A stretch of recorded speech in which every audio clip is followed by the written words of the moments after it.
生命是空境个报应，阮的生命不值钱。大家有听过这首歌吗？就是在讲别人都是人生胜利组，为什么我们的生命很坎坷？你有没有想过，为什么别人的生命都这么幸福？什么？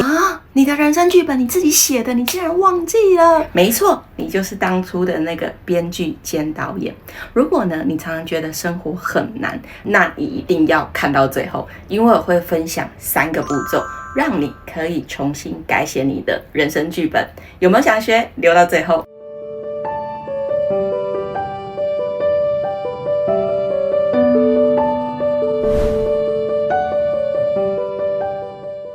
我是阿丽娜，我呢在灵性成长已经有4年多的时间，我协助过超过500位同修找回内在力量，疗愈他们的内在小孩。所以呢，我想要跟你在这个频道分享更多关于灵性成长的知识还有秘诀，要记得订阅我。所以我们现在要来揭开灵魂剧本的秘密，让我带着你穿越时空，回到你灵魂还没投胎的那一刻。其实呢，在我们的灵魂要投身地球之前呢，我们都参加了一场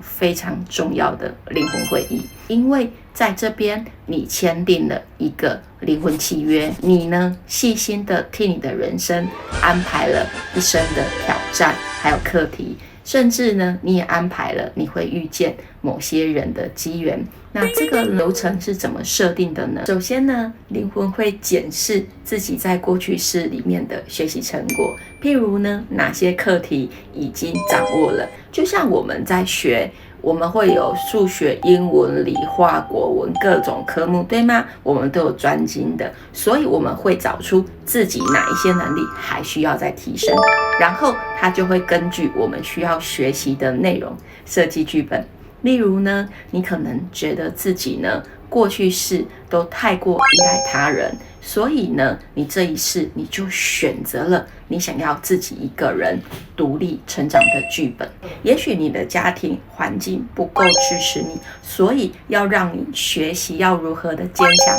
还有对自己负责，那其实都是你设计的。或者你的灵魂想要学习如何感受金钱的能量流动，所以你选择了经历许许多多的财务困境，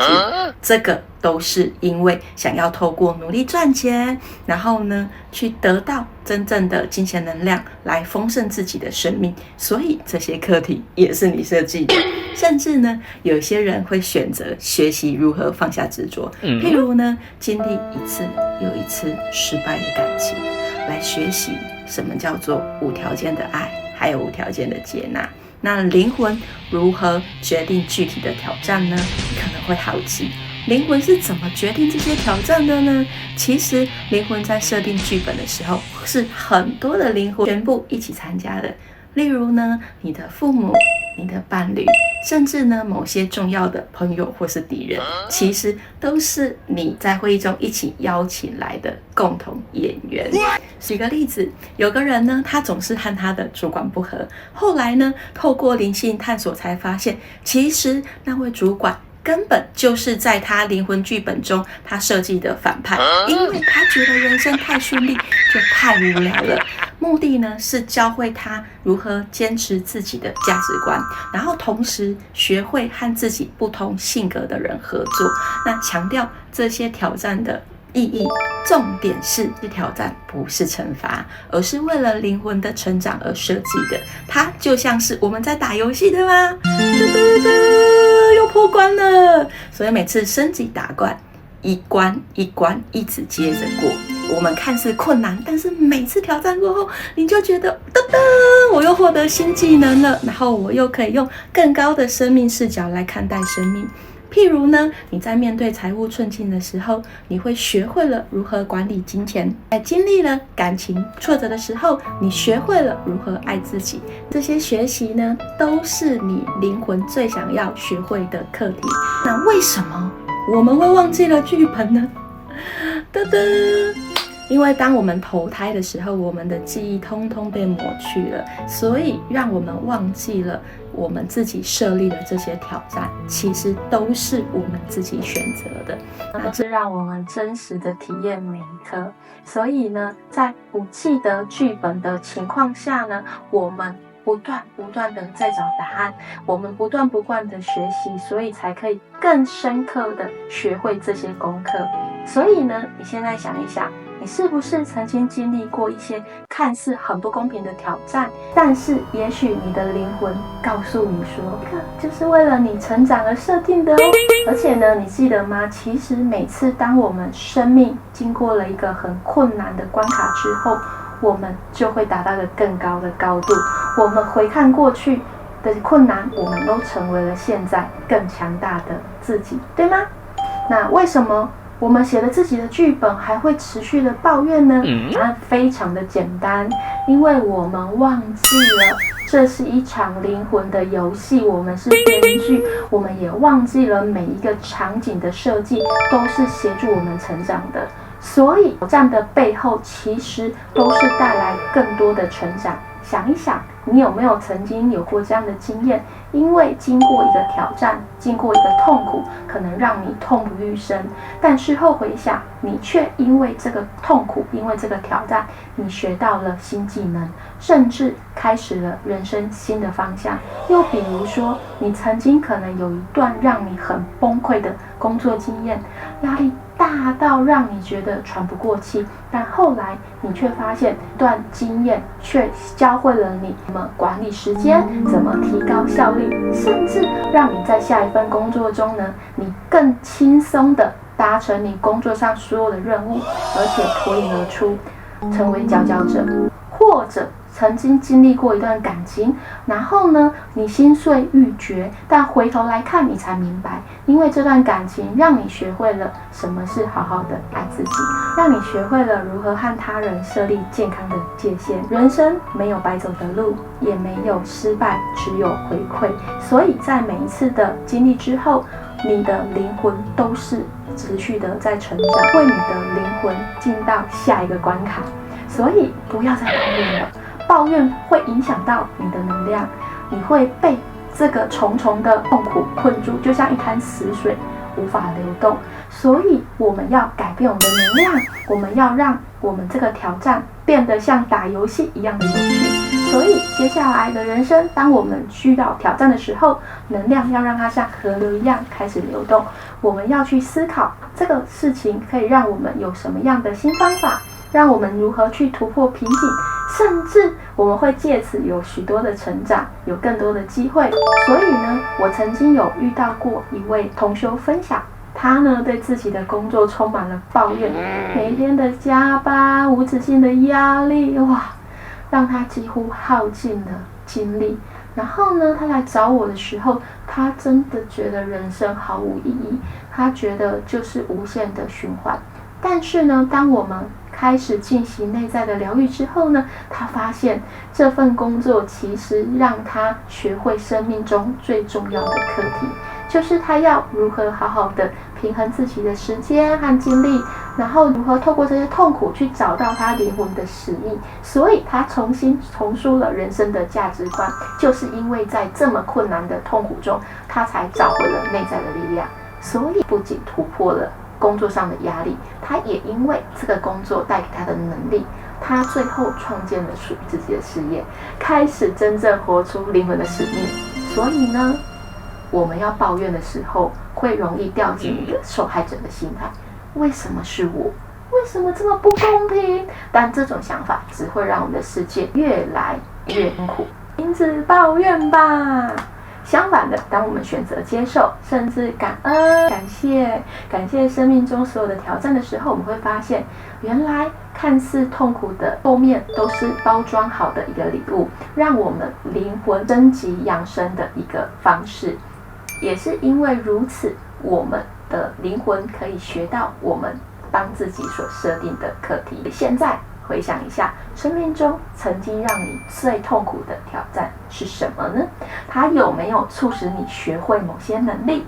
或者呢，开启了你人生新的一个方向呢？如果你现在正在抱怨某个人事物，不妨换个角度问自己，这个挑战背后，灵魂想要我学会什么呢？所以最重要的事情，我们拿回我们人生的主导权吧。我们来改写我们人生的剧本。我给你3个步骤。第一个步骤呢，要停止抱怨，开始感谢。我们每个生命中的挑战都是让我们变强大的机会，所以选择停止抱怨，我们就可以控制剧本的第一步咯。为什么感谢这么重要呢？因为呢，感恩可以提升我们的振动频率，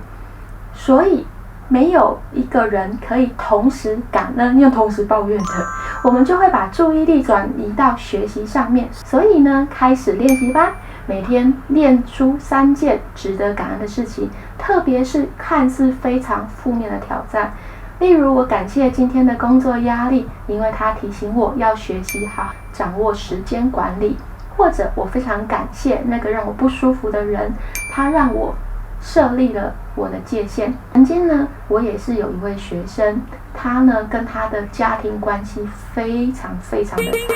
他觉得父母亲对他过于严厉，总是对他百般挑剔。但是呢，当他开始感谢父母亲的时候，他发现其实就是因为这些严厉、这些挑剔，让他成为非常独立，在别人眼中非常完美的一个人。然后第2个重点就是我们要静心观察，找出我们生命中的课题。我们要冷静思考，我们不要总是被情绪牵着走，我们很容易陷入一个受害者模式。我们常常呢在情绪中没有办法看清事物的真相，所以要如何静心，回到灵魂视角的角度，告诉自己，第一步，深呼吸，然后找一个安静的地方，深深的吸气，再慢慢的吐气。在这个同时呢，你可以默念数字从1到10，让自己回到一个内心平静的状态。然后呢，接下来你就问自己问题，问自己这件事情真正要让我学会的课题是什么呢？它要让我在哪些地方可以变得更好？我可以从这件事情中看见什么呢？第3步，接下来呢，我们就去观察我们出来的答案。有时候呢，答案可能不会马上出现，但是呢，如果我们持续练习静心，其实答案常常会透过直觉、透过大载，或是突然间的灵感就会浮现出来。比如说，你的主管呢对你非常的严苛，让你觉得非常的不舒服。可是，在你静心思考之后，你可能会发现，这其实是让你学会如何跟很强势的人沟通，并且坚持你自己的立场。第3个最重要的事情就是改写你的剧本。为什么你可以改写你的剧本呢？因为呢，虽然你的灵魂设计了剧本，但是你还是有你的自由意志，你可以选择如何诠释这个角色。如果呢，你觉得这个课题已经学会了，你可以帮自己写下新的部分。所以改写最重要的3步骤。第1个步骤呢，设立清晰的意图，告诉自己，我选择从今天此时此刻开始，我拥有更多的爱，还有爱自己的生活，爱自己的方式。那这个意图呢，是一个强大的能量，它会引导你走向你更好的未来。那第2步呢，是透过冥想重新创造场景。在冥想中呢，你可以想象自己把自己带到将来的一个时间线，想象自己已经达到了一个成就，突破了现在的困境。所以你可以看见未来的自己是如何信心满满的，也看见自己过上了理想中的生活。那第3步就是开始采取行动吧，